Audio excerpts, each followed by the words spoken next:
CPI സംസ്ഥാന secretary Binoy വിശ്വത്തിനെതിരായ ശബ്ദരേഖയിൽ നടപടി.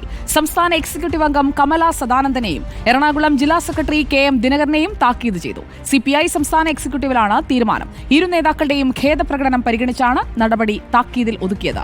റഹീസ് റഷീദ് ചേരുന്നു നമുക്കൊപ്പം. റഹീസ് റഷീദ്, താക്കീത് മതിയെന്ന് തീരുമാനിക്കുകയായിരുന്നോ? രണ്ടുപേരും പാർട്ടി വിരുദ്ധരൊന്നും ആകില്ല, അങ്ങനെയൊന്നും ചെയ്യില്ല എന്ന ബിനോയ് വിശ്വത്തിന്റെ ഒരു ആത്മവിശ്വാസം ഉലച്ച ഒരു സംഭവമായിരുന്നല്ലോ ഇത്. ആത്മവിശ്വാസം ഉലച്ചു എന്നതിന് ഏറ്റവും വലിയ ഉദാഹരണമായിരുന്നു ഇന്ന് ചേർന്ന സംസ്ഥാന എക്സിക്യൂട്ടീവിൽ ക്ഷുഭിതനായിട്ടാണ് ബിനോയ് വിശ്വം ഇക്കാര്യത്തെക്കുറിച്ച് സംസാരിച്ചു തുടങ്ങിയത്.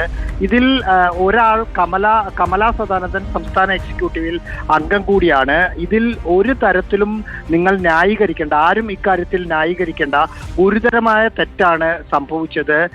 തന്നെ സമൂഹത്തിൽ മോശക്കാരനാക്കുന്ന രീതിയിലായിരുന്നു ഇവരുടെ സംസാരം എന്ന തരത്തിലാണ് ബിനോയ് വിശ്വം ക്ഷുഭിതനായി സംസാരിച്ചത്. പക്ഷേ പിന്നീട് മറ്റ് എക്സിക്യൂട്ടീവ് അംഗങ്ങൾ സംസാരിച്ചപ്പോൾ അബദ്ധം പറ്റിയതാണെന്നും രേഖാമൂലം തെറ്റുപറ്റിയതാണെന്ന് എഴുതി നൽകുകയും ബിനോയ് വിശ്വത്തിനോട് നേരിട്ട് പറയുകയും ചെയ്ത ഒരു സാഹചര്യത്തിൽ ഗുരുതരമായ തെറ്റാണെങ്കിൽ പോലും സമ്മേളന കാലയളവ് കൂടി പരിഗണിച്ച് തുടർ നടപടികളിലേക്ക് പോകേണ്ടതില്ല, താക്കീത് ചെയ്താൽ മതി, അതിലൊതുക്കാം എന്ന് സംസാരിച്ച മറ്റ് എക്സിക്യൂട്ടീവ് അംഗങ്ങൾ പറയുകയായിരുന്നു. ഇതിൽ ബിനോയ് വിശ്വവും അങ്ങനെയാണെങ്കിൽ കൂടുതൽ നടപടികളിലേക്ക് പോകേണ്ട എന്ന് പറഞ്ഞതിന്റെ അടിസ്ഥാനത്തിലാണ് കമല സദാനന്ദനെയും KM ദിനകരനെയും താക്കീത് ചെയ്യാൻ സംസ്ഥാന എക്സിക്യൂട്ടീവ് തീരുമാനിച്ചത്. സുജയ.